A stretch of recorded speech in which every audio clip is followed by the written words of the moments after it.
Hey guys and gals, welcome back to Drill of the Week. This is Drill of the Week number 9, I believe, and I'm calling this one Whack-A-Mole.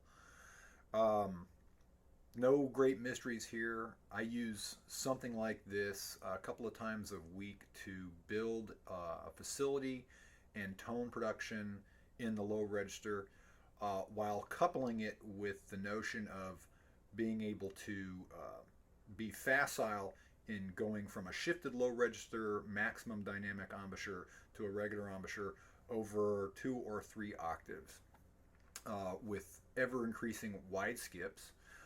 Nothing too elegant.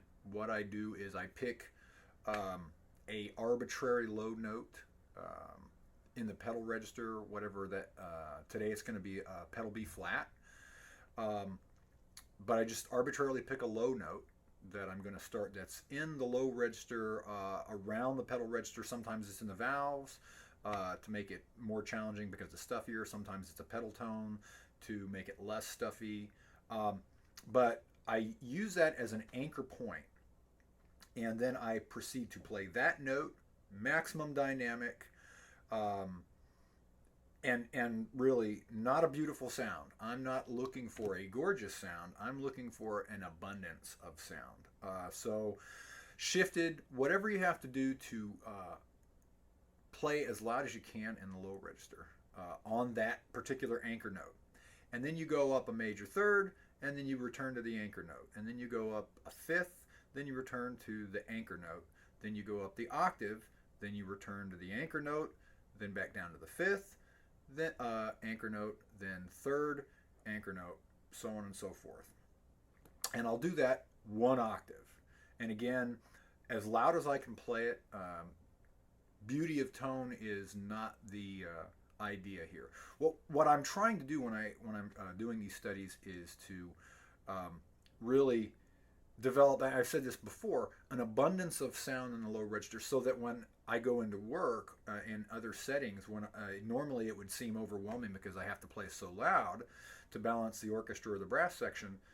I've played way louder than that in the practice room, and so I can come back 10 or 15%, and I'm way more comfortable at work that way. So anyway, you pick the pedal tone, pick the anchor note, do it 1 3 1 5 1 octave, 1 5 1 3 1 octave.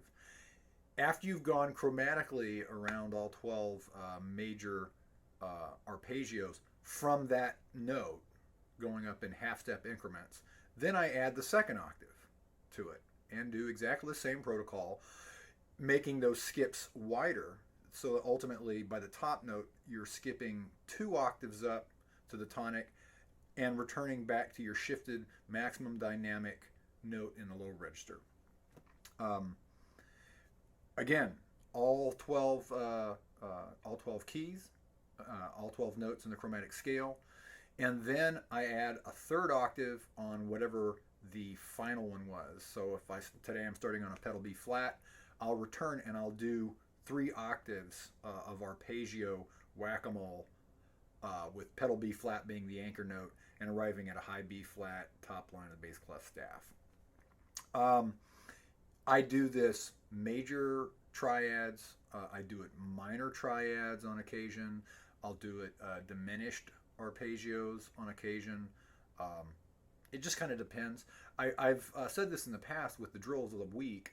It's hard for me to contemplate the notion of actually making a formalized book because I avoid doing exactly the same thing the same way every time because I think it breeds complacency. And it really allows you to fall asleep at the wheel during your warm-up, which is actually the time you need to be paying the most attention to what you're doing. So that's whack-a-mole. I don't really think there's anything else that I need to say about it other than a couple of hints or suggestions for making it less difficult is don't focus on embouchure set so much as focus on staying relaxed as much as you can. Breathe between every note so that you can have more than enough air to play each note as loud as you can. strive for an evenness of sound in that they all should be evenly uh, steroidal and overblown and maximum dynamic. I'm not looking to make them all even and gorgeous. You can do that, and occasionally I'll do that on whack-a-mole, but I'm really just trying to beat on every note because it's like swinging, you know, a 20-pound sledgehammer at this little tiny finishing nail. My goal is to look like a genius when I swing this 20-pound sledgehammer one-handed, connect with that finishing nail, and drive it all the way in on the first blow. I look like a genius when I do that. Usually what happens is I go to swing and I miss and I break my thumbs and knock a hole into the wall or whatever and feel like a total moron.